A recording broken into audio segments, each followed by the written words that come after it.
Finally Umar ভাই কিন্তু তার চুলটা কেটে ফেলে দিচ্ছে। আপনারা কিন্তু দেখতে পাচ্ছেন উমর ভাই কিন্তু এখন ইসলামের রাস্তায় ফিরে এসেছে। আল্লাহ তাআলা তাকে হেদায়েত দান করেছে, দেশবাসীর কাছে দোয়া চেয়েছে, দেশবাসীর এতটা তার জন্য দোয়া করেছে, আল্লাহ তাআলা তাকে আবারও হেদায়েতের পথে ফিরিয়ে এনেছে। আমি আপনার মাধ্যমে দেশবাসীকে বলতে চাই যে আসলে ইসলামী অঙ্গনের রাস্তা সাইরা ডাস্টবিনের মতো নিকৃষ্ট একটা জগতে আমি চলে আসছিলাম। আপনারা এমন পরিমাণে দোয়া করছেন, আমার বিশ্বাস, আমার দিল বলতেছে যে আপনাদের দোয়ার বরকতে আমি আসলে টিকে থাকতে পারলাম। শুন, আমরা জানি যে এই যে উমর ভাই, মাওলানা উমর ভাই, সে ইসলামের পথ ছেড়ে আবার এই লাইনে চলে আসছিল, আর কেনই বা সে আবারও ইসলামের পথে ফিরে যাচ্ছে।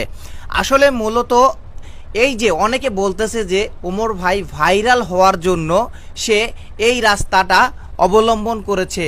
আসলে যারা এগুলো বলতেছে মূলত তাদের ধারণাটা ভুল। উমর ভাই এই লাইনে